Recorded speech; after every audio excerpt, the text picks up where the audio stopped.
is some of the greatest fight stuff I've ever seen filmed. So real. From experience, I know how fight scenes are done, but good Lord, I can't help but think they were swallowing each other. They can dub in the sound for a blow, but you can't dub in the sweat flying off their face when they get hit. The physical shape he's in. Good Lord, he must spend a lot of time in the gym. He looks like Mr. America with the muscles and everything. So did the guy they had playing the Russian part.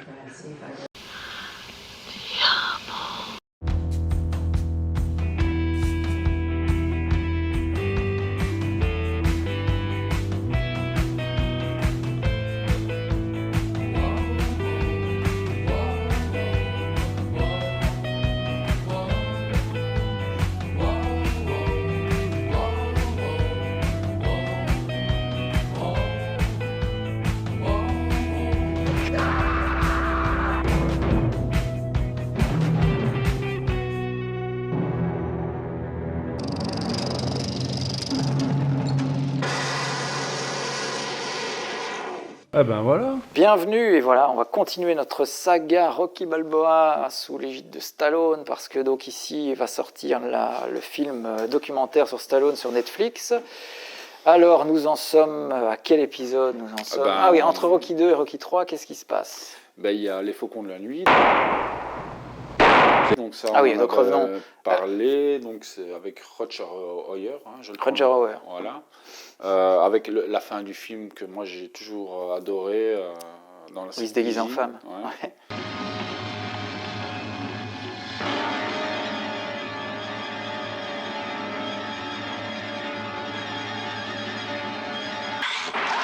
Très sexy. Mais là, rien que dans son physique, quand on regarde, il essaye d'imiter qui?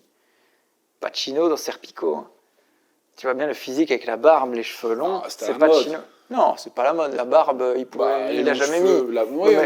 Mais c'est un film qui essaye d'imiter French Connection et qui essaye d'imiter Serpico. C'est totalement, quand tu vois l'affiche avec la tête de Stallone dans Les Faucons de la Nuit et que tu mets la tête de Serpico à côté, je suis d'accord. C'est un mec qui est totalement sous influence. Il engage un réalisateur qui n'est pas une flèche. Pourquoi? Pour pouvoir le contrôler jusqu'à le foutre dehors du plateau. Et c'est ce qui est dommage, parce que s'il avait pris un grand réalisateur, on aurait eu un grand film. Là, on a juste un bon film. Pour moi, en tout cas, c'est un bon film.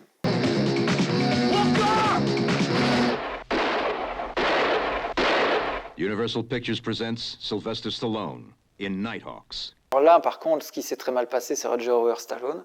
Sur ce tournage, ça a été extrêmement difficile entre les deux. Roger Hauer, c'est une percée dans le cinéma américain parce qu'il venait des films avec Paul Verhoeven en Hollande, qui avait fait un succès de dingue. Turkish Delight, qui est un des plus beaux films de Paul Verhoeven en Hollande. Très cru, hein. Magnifique, pour limite porno. Les Soldats de l'Orange aussi, qui est un film de guerre qui se passe en Hollande. Et puis il arrive avec La chair et le sang, qui est pour moi le chef-d'œuvre de Paul Verhoeven, avec Roger Hauer. Et là, c'est son arrivée aux États-Unis, Roger Hauer. Il joue avec Stallone en se disant je suis le méchant, mais donc je suis aussi important que le héros. Sauf qu'avec Stallone, pour ça que je compare toujours avec De Funès, très difficile de tenir le haut de l'affiche avec Stallone. Stallone, c'est aussi comme Belmondo. C'est les lettres en 2 mètres de haut, Belmondo.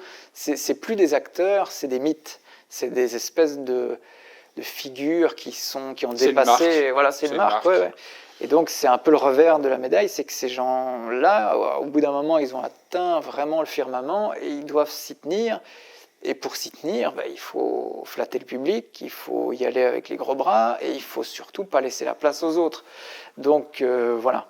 C'est un petit peu c'est un peu le moment où, d'ailleurs ce sera raconté dans Rocky 3 indirectement, puisque c'est le moment dans Rocky 3 où il s'embourgeoise, où Mickey l'empêche de jouer face à des boxeurs d'envergure, il le protège, il le met toujours avec des boxeurs de sous-catégorie pour qu'il ne se fasse pas mal, pour qu'il n'ait pas de problème, donc c'est vraiment quelque chose dont il a conscience. Et puis alors, il t'est arrivé la pire des choses, ce qui peut arriver de pire à un boxeur. Tu t'es embourgeoisé. Donc voilà, donc il y a Les Faucons de la Nuit, qui est à conseiller. Et alors, un film qui me tient à cœur, parce que comme tu sais, Steph, je suis amateur de football. J'ai adoré aussi. Et il ne faut pas être amateur de football Non, pour parce que aimer j'aime pas le À nous football. la victoire, parce qu'au départ, c'est un film de guerre. Hein. C'est La Grande Un Évasion. film d'évasion, version, de voilà. guerre, et en même temps avec une touche de football. Pour les amateurs de football, il y a les plus grands joueurs. Les moins de 40 ans ne peuvent pas connaître les joueurs que je vais vous citer. Mais il y a Pelé, un des plus grands joueurs, le Messi d'avant, on va dire. Il y a Paul Van Imst, un joueur emblématique d'Anderlecht. Il y a plein de joueurs de foot très connus. Et alors, il y a aussi un casting impressionnant. Il y a Michael Caine. Max von Sydow. Max von Sydow. Il y a Jean-François Stévenin. Jean-François Stévenin. Il y a ouais, Carole Laure. Carole Laure. Et pourquoi je dis Carole Laure et Stévenin, c'est parce que eux, sur le tournage, ont été témoins de la mégalomanie de Stallone, qui était imbuvable, qui était atroce avec eux, et ils sont témoins en plus il est gardien de but, parce qu'il ne sait pas jouer au foot, il doit s'évader pendant un match Il de connaissait foot. peut-être même pas les règles. Oui, et donc il fallait à tout prix qu'il bloque la balle. Et donc il a fait prendre du retard sur le tournage incroyablement, parce qu'il n'arrivait pas à chuter, attraper la balle, il n'arrivait pas du tout. Ils ont été témoins de ça.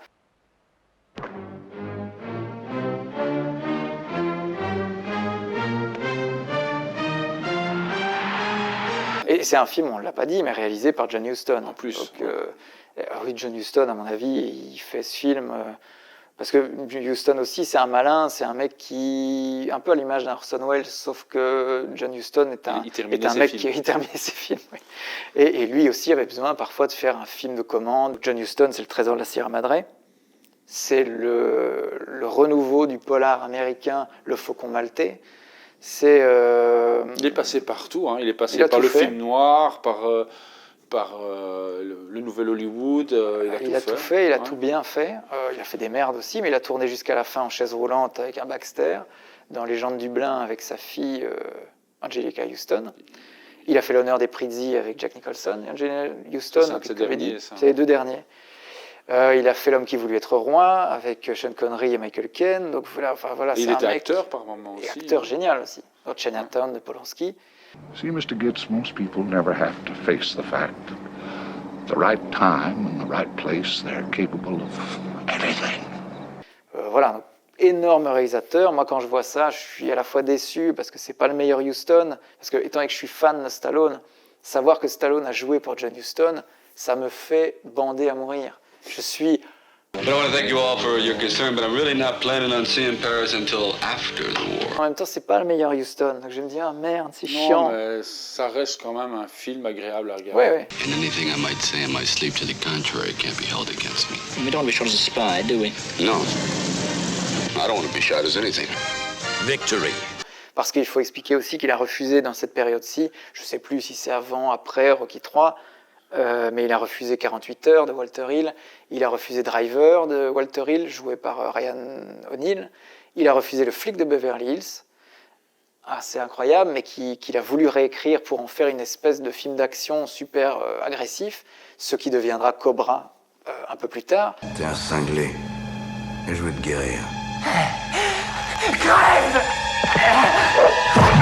Donc il a refusé plein de bons films, parce que là c'est que 3 films que je cite, mais il a refusé d'autres, bien plus de films qu'on peut imaginer, pour tourner parfois des films un peu anecdotiques, quoi. Et le seul truc qu'il a fait tenir, parce que la plupart de ces films-là, il faut quand même le rappeler, n'ont pas marché. Hein. Les seuls films qui ont marché, c'est les Rambo et les Rocky. Et encore, quand je dis les Rambo 3, il a moyennement marché. C'est un film qui a juste rentabilisé le budget, mais qui n'a pas été un succès de Stallone comme l'étaient ses films. Pour qui vous prenez cet homme? Dieu? Non, Dieu aurait pitié. Lui, non. Qui est-ce? Ton pire cauchemar. Stallone. Rambo 3. Et puis c'est Rocky 3. Tout de suite. Oui, puisqu'il... Donc il ne fait que 2 films vraiment anecdotiques et il s'en sort avec Rocky 3. Donc ça prouve encore qu'il Oui, parce qu'il doit se relancer, quoi, tu vois. Mais là, il va bien se relancer puisqu'il va faire 2 films qui vont exploser le box-office. Ça, c'est sûr, ouais. It's Rocky's greatest challenge to save his honor, his marriage, and his manhood against his most devastating and dangerous opponent. Boss you all. Go for it. Sylvester Stallone, Talia Shire, Burgess Meredith, Carl Weathers, Burt Young, and introducing Mr. T. Rocky III, an American tradition. Mais ça n'empêchera pas de tourner après avec Dolly Parton.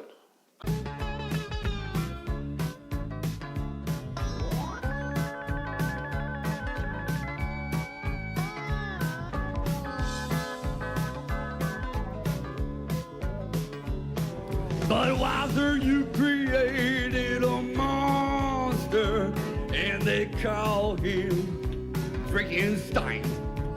Un flop. Totalement atypique. Et un flop, surtout, voilà. réalisé par Bob Clark, qui est un super réalisateur. Ne vous fiez pas à ce film avec Stallone, c'est un réalisateur qui a fait Le Mort-Vivant. C'est un super film, c'est un réalisateur, il a fait aussi Porky's 1 et 2, des films d'étudiants un peu libidineux qui regardent dans les trous pour voir les nanas se déshabiller, très connu. Et il a fait aussi un autre film, il a fait Meurtre par décret, je crois, le Sherlock Holmes, et un autre film exceptionnel, le film avant Halloween, le premier slasher avant Halloween qui s'appelle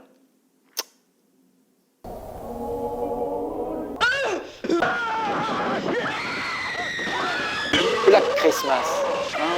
Puis heureusement que j'ai mes neurones qui vont encore, parce que là, donc c'est avant Halloween, et c'est lui, avant Carpenter, qui fait le scream, en fait. C'est-à-dire le tueur qui tue des petites nanas, des petites babysitters, et qui les téléphone, tu vois, en respirant. Donc c'est lui qui crée le slasher.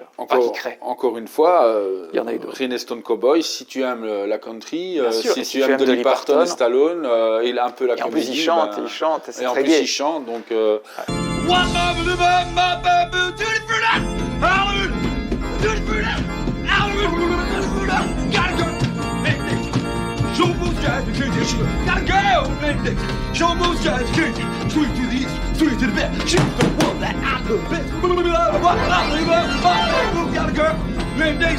She almost drives you crazy. Wow, duty for that. Hallelujah. She rocks me to the east. She rocks me to the west. She's the girl that I love best. Duty for that. Hallelujah. Wow, duty for that. Hallelujah. Wow, duty for that. Hallelujah. You're my kind of girl. A wop, bop, a bop, a bop, bam, boo. Thank you and good night.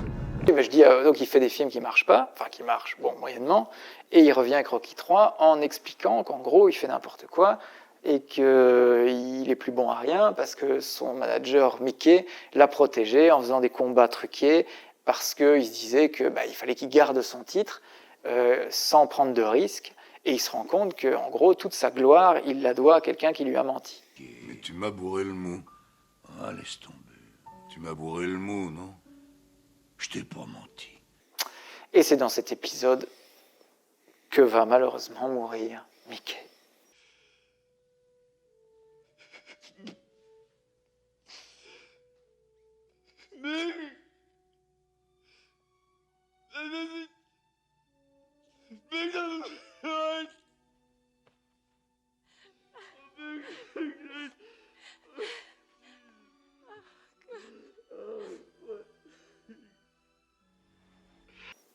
Et on voit dans ce film Mr. T.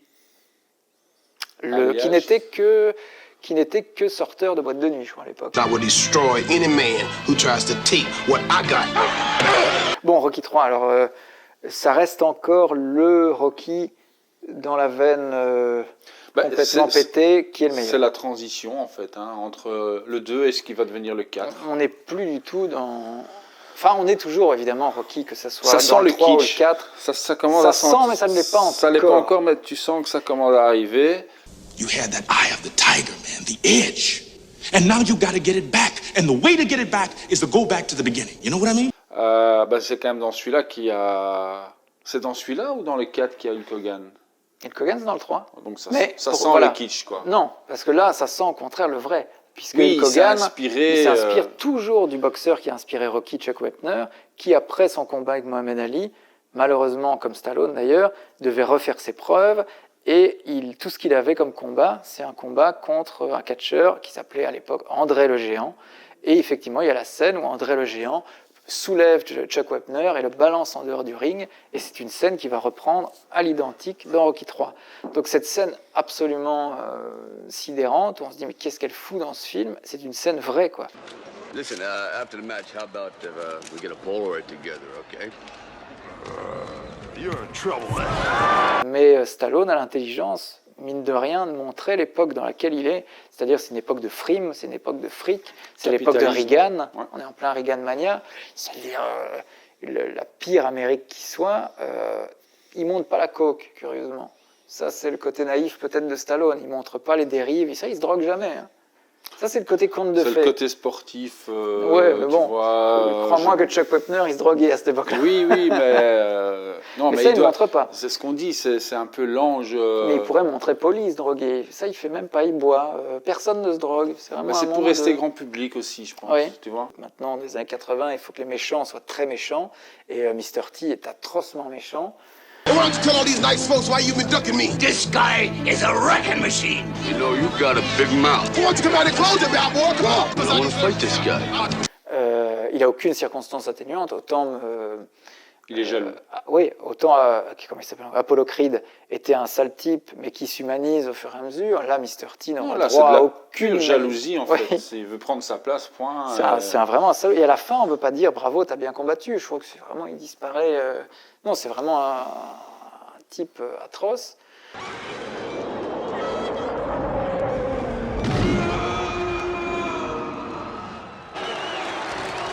C'est là où le rapport avec Apollo Creed va être le plus intéressant, puisque Apollo Creed va devenir l'entraîneur de Rocky, puisqu'il va prendre la place de Mickey. Donc Rocky 3, formidable, il y a des scènes magnifiques d'entraînement avec Apollo Creed et Stallone, parce qu'il lui apprend à boxer d'une autre manière. Oui, on oubliait les façons de boxer dans le Rocky 2, qui étaient marrantes, parce que dans Rocky 2, c'était une fausse patte. Et donc, dans le Rocky 2, Burgess Meredith lui met la main dans le dos pour qu'il soit obligé de boxer avec la main droite et pour que tout d'un coup Apollo Creed se retrouve face à un truc qu'il ne pouvait pas prévoir. Ouais. Et donc il est surpris et c'est comme ça qu'il gagne.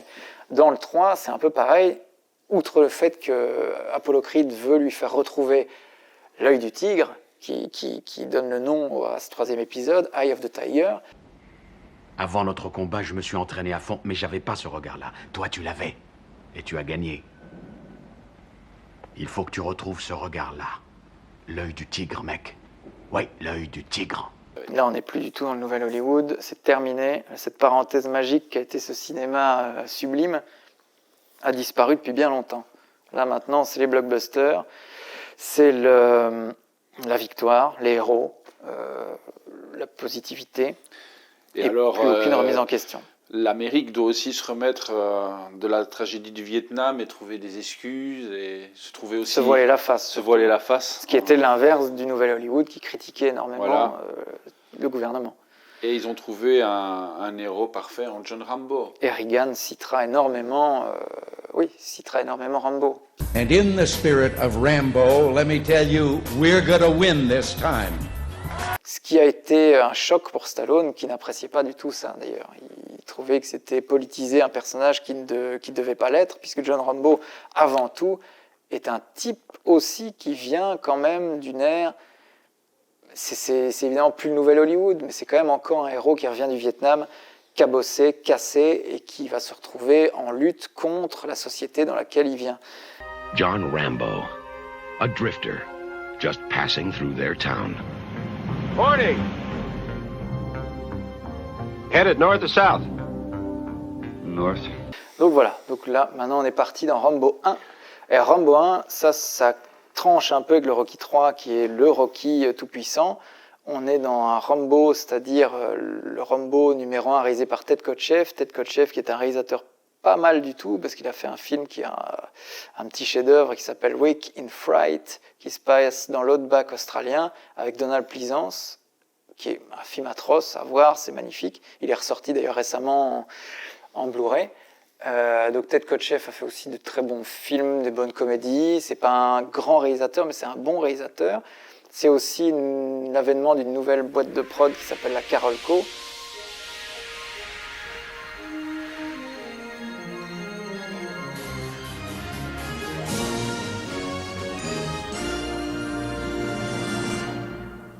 Tenu par Andro Vajna et Mario Kassar, qui sont la boîte de prod emblématique de ces films.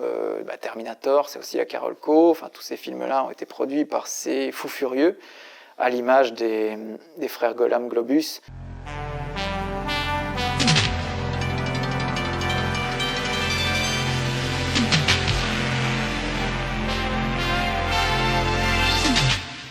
sont aussi un peu les mêmes styles de producteurs, un peu dingues, qui faisaient des films avec les Van Damme, les Stallone, les Lundgren, etc. Et donc Rambo, à cette époque-là, est encore un personnage humain, ce qui va perdre un peu avec les suites, voire beaucoup, parce que dans le premier, c'est comme le Rocky 1. On est avec un personnage de type qui revient de la guerre du Vietnam, qui veut juste revoir un ami qu'il a perdu de vue et qu'il veut revoir, et on découvre que cet ami est mort, qu'il est mort à petit feu à cause d'un cancer dû à cet agent orange qu'on lançait pendant la guerre et tout, et donc ça, la personne qui s'occupait de lui raconte comment il est mort, qu'à la fin elle pouvait le porter dans ses bras. Delmar's gone. What time will he be back? He died. What? Died last summer. Died how? Cancer. Brought it back from there. Et il va arriver dans une ville où il veut juste manger, comme l'indique ton t-shirt, et il va se faire emmerder par des flics qui veulent juste... Ultra conservateurs, surtout. Et qui veulent juste virer les gens aux cheveux longs et les virer de leur petite ville. Is there any law against me getting something here? Yeah, me. À l'image des Easy Rider. Hein. Easy Rider, c'était ça aussi, c'était les cheveux longs qui arrivaient dans une petite ville et qui étaient très mal vus jusqu'à se faire... Dans Rambo 1, je pense, mais ça c'est moi qui le dis, c'est mon avis, il y a une scène où Stallone fait un monologue de 5 minutes qui est pour moi sa plus belle scène de toute sa carrière. Ah oui, oui. And nobody would help. No one helped me say, please, I want to go home. I want to go home. He keeps calling my name. I want to go home, Johnny. I want to drive my Chevy. I said, well, what? I can't find your fucking legs. C'est aussi, il faut le dire, un livre de David Morrell, qui d'ailleurs, Tarantino récemment a dit qu'il n'aimait pas First Blood Rambo. Il n'aimait pas du tout Rambo parce que pour lui, le livre était beaucoup plus fort, et ça, il n'a pas tort. C'est que le bouquin, c'est un bouquin sur un mec qui devient une machine à tuer. Donc, c'est-à-dire, à partir du moment où les flics se mettent à le pourchasser, il devient vraiment, à l'image des films de Tarantino, ça devient extrêmement sanglant, ça devient une brute, ça devient une machine qui détruit tout ce qui l'entoure. Et là, l'idée à la fois géniale et qui dénature un peu le bouquin, mais je crois que Stallone a eu raison, c'est qu'il en a fait un type plus humain qui ne tue personne. C'est-à-dire qu'il les met hors d'état de nuire, il en tue un en jetant une pierre dans un hélico, mais encore une fois, il tombe par accident. C'est le personnage le plus détestable. Ouais. Starting to dislike you a lot. And they didn't give a damn. Joué par Jack Starrett, qui a fait énormément de films aussi en tant que réalisateur, des films sublimes, dont un avec Peter Fonda. C'est des gens qui partent en vacances dans un mobil-home et qui se font pourchasser par des satanistes. Stallone est mutique durant tout le film. D'ailleurs, il a réécrit le scénar pour s'enlever un maximum de répliques. Il dit pratiquement rien, excepté à la fin où il explose, il pleure, il s'effondre complètement. Richard Crenna, qui joue son mentor, devait être joué par Kirk Douglas. Mais c'est finalement Richard Crenna qui joue le rôle. Voilà, on ne peut pas imaginer le colonel Tropman autrement que sous les traits de Richard Crenna. C'est lui. C'est Brian Deneuille. Qui est très bon, oui. Qui est très bon aussi. J'aurais pas dû J'aurais dû te laisser dire le nom. C'est bien. Brian Deneuille, qui est extrêmement détestable aussi. Il est très bien pour ça. Bah, c'est ça qui est fait. Ouais, non, c'est ça qui fait que non, mais ce film vaut Rocky 1. Largement, Voilà. ça fait partie. Voilà. Là aussi, moi je pense qu'on peut compter sur les doigts d'une main les bons films de Stallone. Quand je dis les bons films, ça ne veut pas dire. Moi j'aime bien tous les films, comme toi, tous les films de Stallone. Mais si on devait conseiller des films de Stallone à quelqu'un qui n'a jamais vu de film de Stallone, on ne pourrait pas lui dire oui, va voir Over the Top, oui, va voilà. Donc on peut lui conseiller Rocky 1, Rambo 1.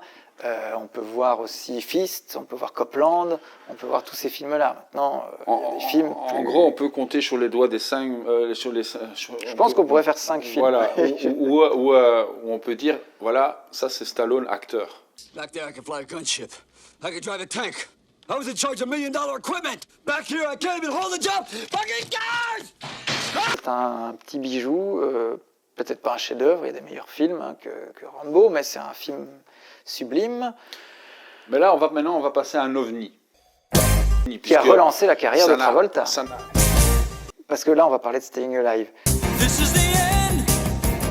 Mais Staying Alive, c'est la suite de La Fièvre du samedi soir. Et La Fièvre du samedi soir, ça n'est ni plus ni moins qu'un Rocky de la danse. C'est la même histoire. C'est un Italo-américain qui veut se prouver quelque chose en allant danser. Ils sont dans les bas-fonds et il a son moment de gloire sur une piste de danse à un moment. C'est la même histoire, c'est les mêmes personnages. Quand il est tout seul. D'ailleurs, c'est pas pour rien. C'est un film réalisé par John Badham, mais quand la première scène où il se coiffe, où il est là en slibard, magnifique, le Travolta incroyable, qu'est-ce qu'il a dans sa chambre comme poster en dehors de Farrah Fawcett? Rocky. On est pile poil dedans, donc ça ne m'étonne pas que Stallone fasse la suite, quoi. Mais la suite n'a rien à voir. C'est-à-dire que la suite de La fille du samedi soir est à l'image de Rocky 3. Ouais, c'est ça. C'est totalement ça. Alors, c'est puisque ça reprend quelques années mais après. Mais une suite où c'est plus de la danse dans un petit cabaret de disco, c'est de la danse sur scène, avec une musique tonitruante, avec des effets de montage que Stallone a adopté depuis Rocky 3, un montage très coupé, très cuté, très, pas épileptique, mais pas loin, très clipesque. Mais on est quand même, c'est pour ça qu'on a dû venir, on est loin du monde de Stallone, quoi. Je veux dire, ok, on sait qu'il aime la musique, mais je veux dire, comédie musicale, même s'il venait de faire Green and Stone Cowboy. Il réalise. Voilà, on aurait plus compris qu'il tourne un film d'action. Oui, je ne sais pas pourquoi il est parti là-dedans, voilà. Mais bon... c'est un ovni. Il s'est dit ça va être un succès. Et il fait même une apparition à la Hitchcock. Et le film, moi je l'aime bien, j'aime bien la fin, je sais ce qu'il me reste à faire. Oui, quoi? Frimer. What I want to do? Strut.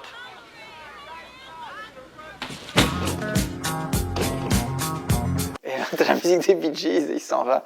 Enfin, mais rien à voir avec le 1. Là aussi, Staying Alive est un film, on peut s'en passer. En revanche, La fille du samedi soir est un sublime film, à l'image de Rocky, très humain, très touchant.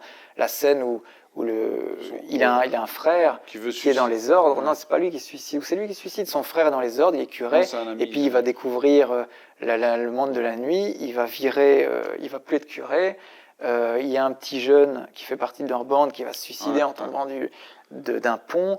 Et il y a une scène de viol dans ce truc, qui est une des scènes de viol les plus glaçantes, parce qu'ils sont en train de conduire. Je pense que Travolta est à l'avant. Et il y a une femme un peu délurée qui allume un peu tout le monde, et à un moment, sur la banquette arrière de la bagnole, elle se fait violer à tour par tu enlèves la musique des Bee Gees, ça fait un film sombre, très sombre. Et on le sent par Travolta, qui est là en train d'entendre les gémissements à l'arrière, elle dit non, non, je veux pas, et puis voilà, c'est une scène assez... Voilà, on fait un film comédie musicale, ce que c'est, mais c'est un film dramatique. Très dramatique. Et très beau, voilà. John Badham, de toute façon, est un super réalisateur, à la fois de comédie, de film d'action. Il a fait aussi le Dracula, un des beaux Dracula avec Frank Langella, qui est un beau Dracula. Et il a fait plein de trucs, il a fait des comédies, voilà. Mais là, on est ailleurs, on est dans Staying Alive. Le film est moins bon, mais dès le générique, vous passez un bon moment. Superstar でありたい。弾ける美味しさ、ポーク&ビーフ、離島ハムのバイエルン。Byron is a superstar. Yeah. Là, on arrive maintenant, toujours moins de finesse. On arrive dans un personnage, donc Rambo 1, qui était un personnage humain, qui reste humain, mais qui défouraille beaucoup plus. Voilà. En fait, on peut regarder ça avec Hot Shot 2, parce que c'est la parodie. Hot Shot 2 est la parodie de Rambo 2.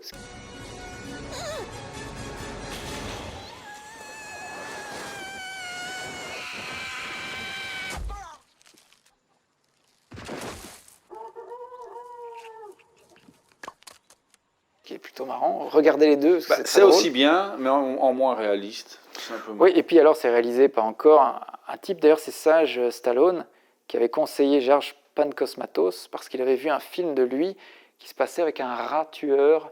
C'était avec Peter Weller, j'ai oublié le titre. Of unknown origin. Prenons Stallone et prenons Schwarzenegger. Schwarzenegger tourne avec McTiernan, il tourne avec Cameron, il tourne avec tous les plus grands réalisateurs de films d'action, pendant que Stallone se met que des nuls, quoi. Mais t'as raison, Schwarzenegger, et puis Schwarzenegger même au début, a tourné avec de meilleurs réalisateurs. Il avait toujours un peu d'avance sur Stallone. Après Terminator, il avait toujours un cran d'avance. C'est même pas de l'avance, c'est juste qu'il savait très bien que c'était un acteur plus limité, bien que, rappelons quand même que Schwarzenegger a été nominé au Golden Globe avant Stallone. C'est-à-dire que dans Stay Hungry de Bob Rafelson qui est un réalisateur qui a produit Easy Rider, qui a réalisé des films sublimes, dont Five Easy Pieces avec Jack Nicholson, tourne avec Jeff Bridges et Schwarzenegger, Stay Hungry, qui est un film qui se passe dans le monde des culturistes. Et Schwarzenegger, c'est son seul film où il joue bien. I don't know where she is. And even if I did, I still wouldn't tell you. Why? Because you want it for yourself? Now you're talking about something you don't know anything about. Yeah, dude, you know what I think? I think you were testing her, you bastard. Hey, give us a break here, Blake. You believed all along she was coming back to you. Hey, come on now, my boy has a dog. I told you a while back. You can't grow without burning. J'assure, j'ai jamais compris comment Schwarzenegger pouvait jouer aussi bien dans ce film, et après, c'était un mec qui ne savait plus jouer. Enfin, je veux dire, même quand il joue, il doit jouer un robot pour jouer bien, ou des personnages très monolithiques. Là, il joue un culturiste intello. En même temps, il est... Oui. Non, mais il joue un intello, c'est hallucinant. Et il joue du violon à un moment.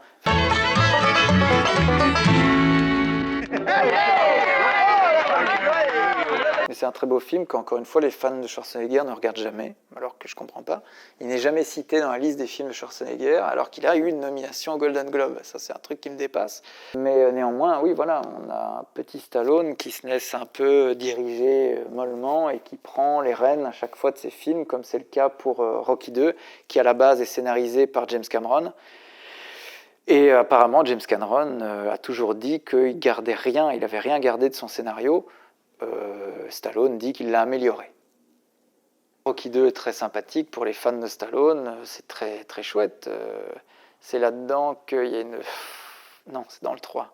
C'est vrai, la meilleure réplique de Rambo est dans le 3. Où est-ce que tu as arrangé tout ça? Dans ton cul. Ah, c'est très profond. Sublime. Ça, c'est dans le 3. Dans le 2, ça va encore. Et puis, il y a une belle histoire d'amour avec l'actrice qui joue une soldate vietnamienne. Ah oui, avec le couteau. Ouais. D'ailleurs, il fait un moment pendant la discussion. D'ailleurs, punaise, oui, il y a une séquence dans... Et c'est pour ça que Stallone est un malin. C'est qu'il n'oublie jamais une bonne idée. Et dans Rambo 2, à un moment, il explique à la femme, c'est parce que j'ai l'habitude de le voir en français, je l'ai vu en VO rarement, mais en le revoyant, à un moment, il dit à cette femme qu'il est expendable. I'm expendable. Expendable. What mean expendable? It's like if someone invites you to a party and you don't show up. It doesn't really matter.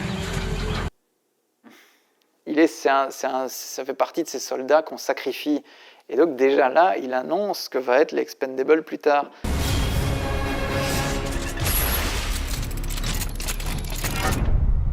Que dire une bonne sympathique. suite, c'est une bonne suite. Voilà. Qui a cette... Moi j'adore la scène de fin, j'adore ça. Mais alors qu'est-ce que tu veux? Je veux ce que eux veulent. Est-ce que tous les autres gars qui sont venus ici et qui ont vidé leurs tripes et donné tout ce qu'ils avaient dans le ventre veulent que notre pays nous aime autant que nous l'aimons? Voilà ce que je veux. Et là tu dois me dire, comment vas-tu vivre? Au jour le jour. Et là aussi, on a Bill Conti pour les Rocky, mais là, on a qui pour la musique des Rambo? On a Jerry Goldsmith. Et ça, Jerry Goldsmith, c'est le compositeur, un de mes préférés, qui a... Ses dernières compositions, c'était pour le 13e guerrier et la momie, avec Brendan Fraser, une musique magnifique. Mais là, la musique de Rambo, elle est incroyable, le thème est magnifique. Donc ça fait beaucoup. Donc sans Jerry Goldsmith, cette suite, voilà.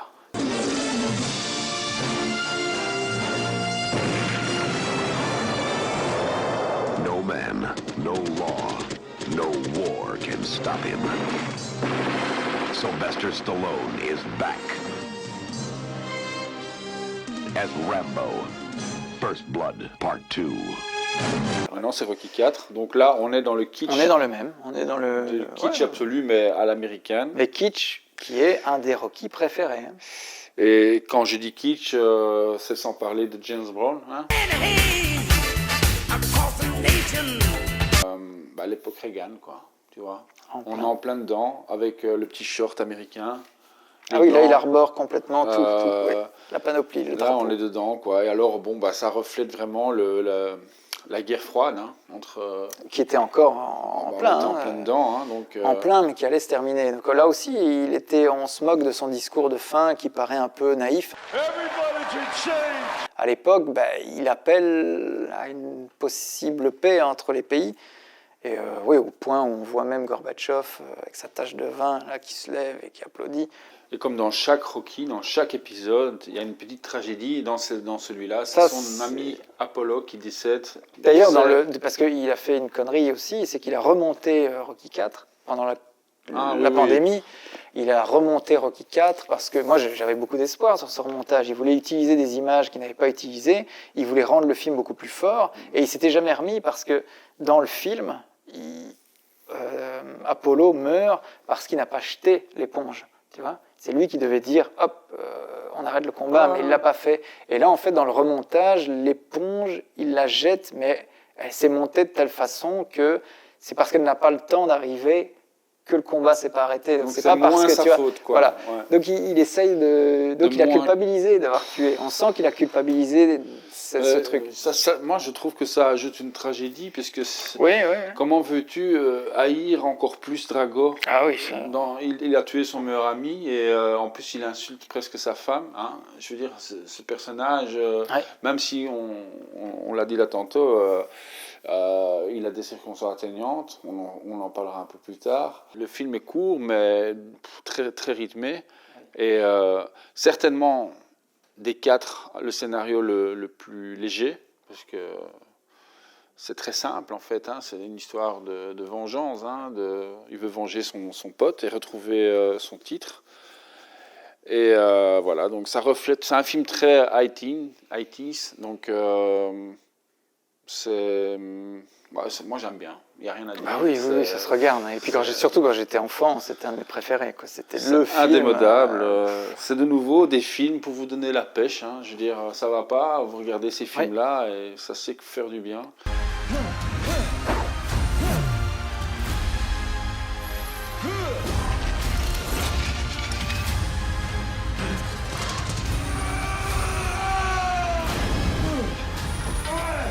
La période Rocky IV coïncide avec la période Cobra aussi.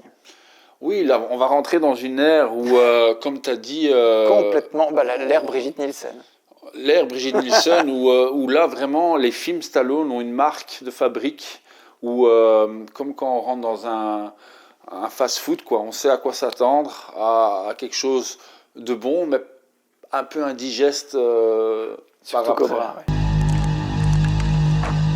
Donc ce sont des films, on va dire, d'exploitation, faits pour vraiment un public fan. Les vrais fans de Stallone ne pourront qu'aimer ce genre de film. Cobra, c'est le cinglé total. Oui, là... En plus, c'est un remake de Magnum Force, le début, le générique, c'est le début de Magnum Force. Il copie encore une fois, quoi, tu vois, c'est du pompage incroyable. Il veut faire son Dirty Harry. In America, there's a burglary every 11 seconds. An armed robbery every 65 seconds. A violent crime every 25 seconds. This is a .44 Magnum, the most powerful handgun in the world. And it could blow your head clean off. Do you feel lucky?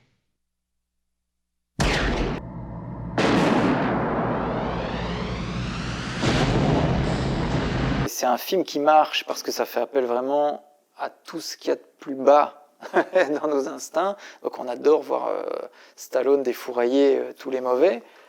C'est fun, mais c'est assez mauvais. C'est toujours George Pancosmatos qui rend toujours des scènes tantôt intéressantes, mais la plupart du temps, c'est d'une mollesse incroyable, c'est digne d'une série télé. Voilà, donc... Mais en fait, ces films, c'est action, action, action, et de temps en temps, une petite réplique qui tape. C'est ici que la loi s'arrête et que moi, j'interviens.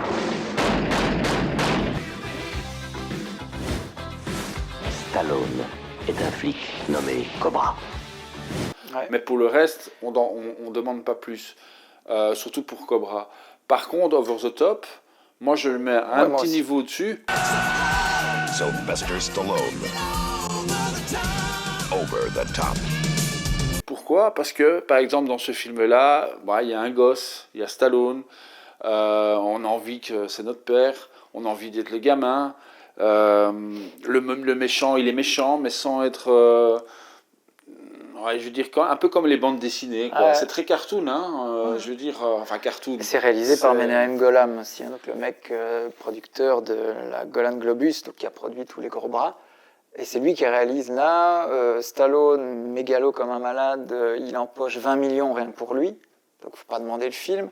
Donc c'est à la fois un film qui coûte très cher, mais uniquement pour sa star, pratiquement, parce que c'est Stallone qui empoche la majorité du Pourtant, il y a pognon. Robert Loggia, hein, dans... Ouais. Bah bon, oui, d'accord, mais enfin... Et c'est un film, voilà, mais c'est un Rocky dans l'univers du bras de fer, quoi. Parce que moi, je vais te dire une chose. Le monde, jamais il te fera le moindre cadeau. Et ça, faut que tu le comprennes. Si tu la veux, la médaille, tu dois la gagner. Mais pour moi, Haute Sécurité, c'est le film à sauver dans cette période. Sylvester Stallone. Lock Up. Parce que d'abord, Haute Sécurité, Lock Up, avec Donald Sutherland, c'est un film réalisé par John Flynn. John Flynn, il a fait Rolling Thunder. Rolling Thunder, starring William Devane as Charles Rain. He has a purpose. He has a plan. It's only a matter of time. C'est un film scénarisé par Paul Schrader, période Taxi Driver. C'est un mec qui revient du Vietnam, qui se fait couper le bras, sa femme se fait tuer et il va tuer tout le monde, accompagné de Tommy Lee Jones. Donc c'est un film vraiment à voir.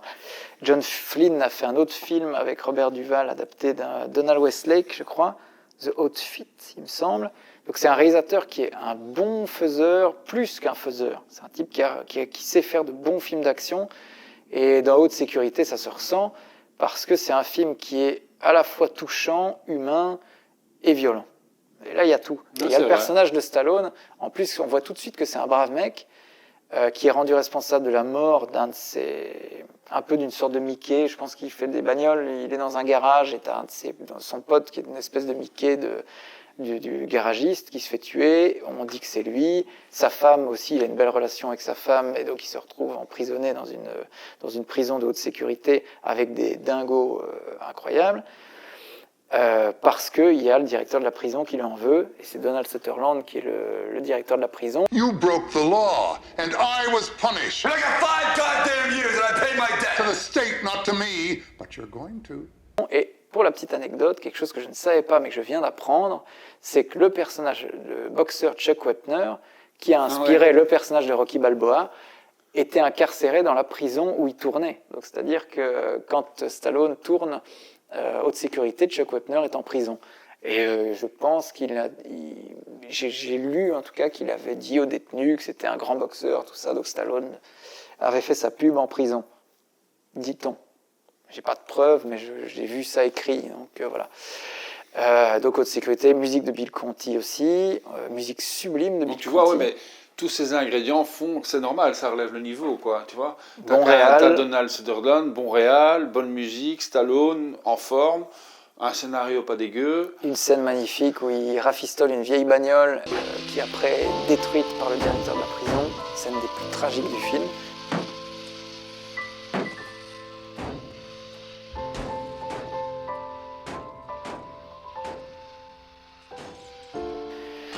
Voilà, non, ça c'est le film à sauver, ça. Oui, mais moi je dis Over the Top, c'est un peu en dessous qu'Haute Sécurité, mais c'est sympathique. C'est autre chose, Over the Top. Autant Cobra, je veux bien que celui-là, on peut le mettre un peu, pas à la poubelle, Over the Top, j'adore. Voilà. Mais Over the Top, Haute Sécurité, et le film dont on va parler par la suite qui suivra, c'est Tango et Cash. Mais Tango et Cash, c'est un plaisir coupable que j'adore. Mais pourquoi coupable ? Parce qu'il y a des problèmes.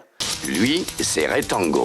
Il aime le fric. Ça rentre, ça sort. Mais il ne s'embarrasse pas de Cash. Lui, c'est Gabe Cash. Ce qu'il aime, c'est mener la danse. Et il n'a pas peur de marcher sur les autres. J'aime pas les karatékas. Deux des plus grands flics rivaux de Los Angeles ont du mal à garder le rythme. Alors, tu me connais ? Il paraît que t'es le deuxième meilleur flic de Los Angeles. C'est drôle, on m'a dit la même chose de toi. Il y a des films... En fait, le film, il est bon, mais il est bon au début.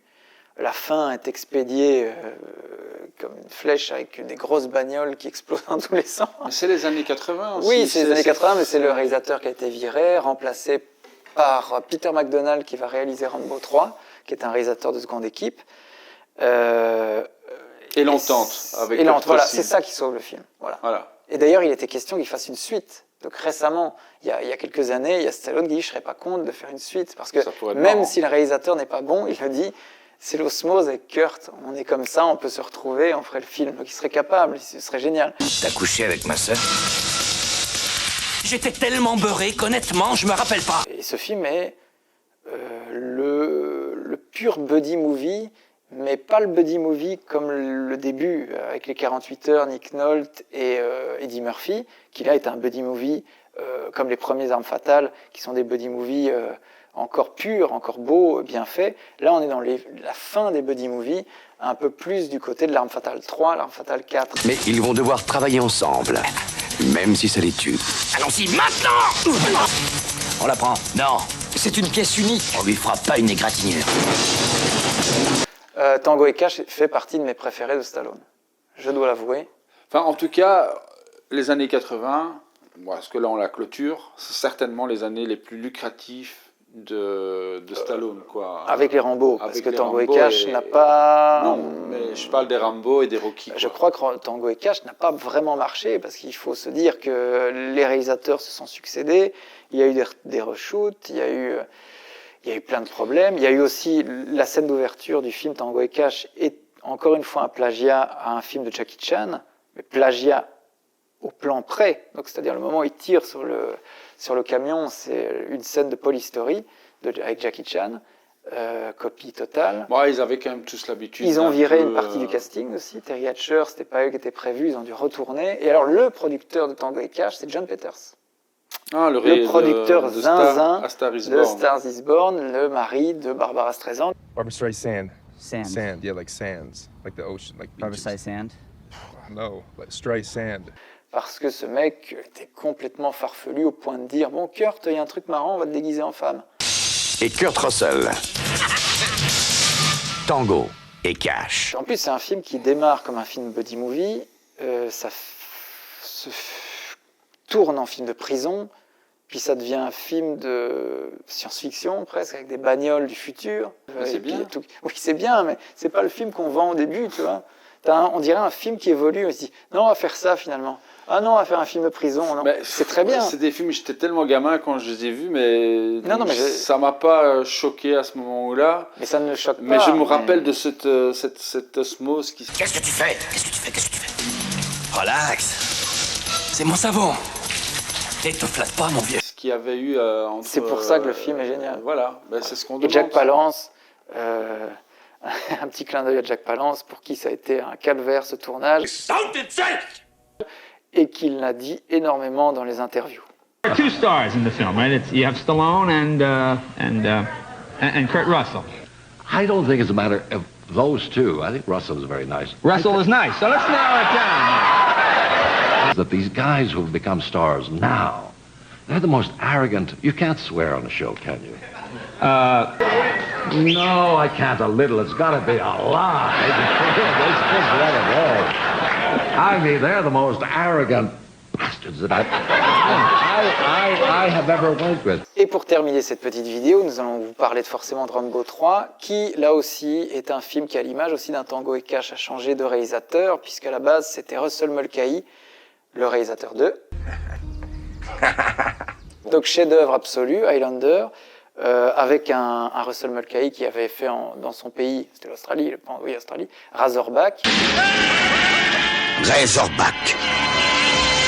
Russell Mulcahy est pris pour Rambo 3, mais Mulcahy veut faire un bon film, il veut faire un film ambitieux, et il l'a dit lui-même, il a dit oui, je voulais faire un grand film alors que j'avais une star dont le visage vaut des millions de dollars, donc évidemment il n'a pas pu faire ce qu'il voulait, et il aurait dû se contenter de filmer Stallone, il ne l'a pas fait, il a été viré, et il a été remplacé par le mec qui avait fini Tango et Cash, Peter McDonald, qui était un réalisateur de seconde équipe, et qui a fait ce qu'il pouvait, ce qui devait être un Rambo d'Arabie, parce qu'il voulait, c'était ça l'ambition, c'était de faire un Lawrence d'Arabie version Rambo, n'est qu'un film d'action pas inintéressant, mais extrêmement discutable.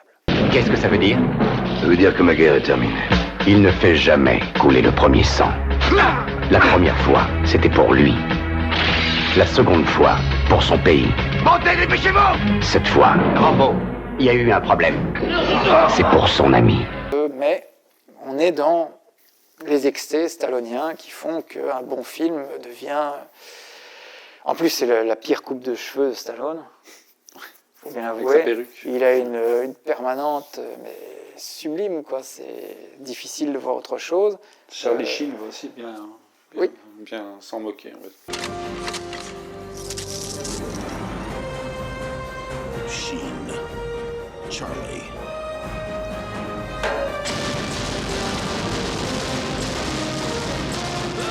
Hot Shots. Part 2. Ouais, et voilà. C'est plus bon pour les parodies, même s'il y a quelques... Il est à la limite de la parodie de lui-même, là.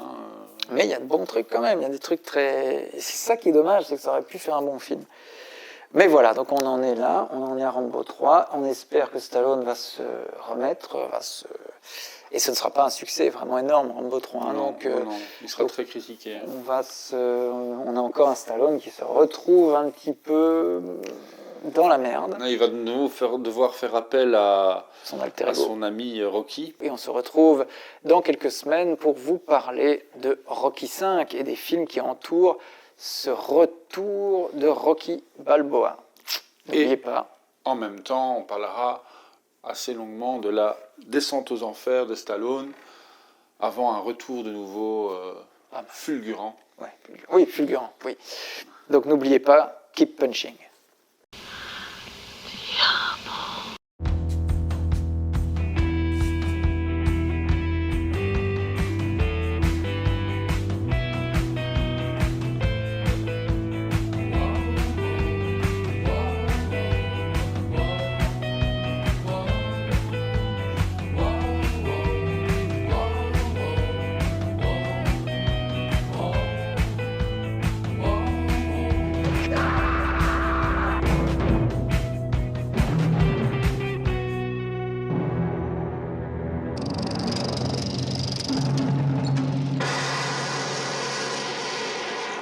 Eh ben voilà.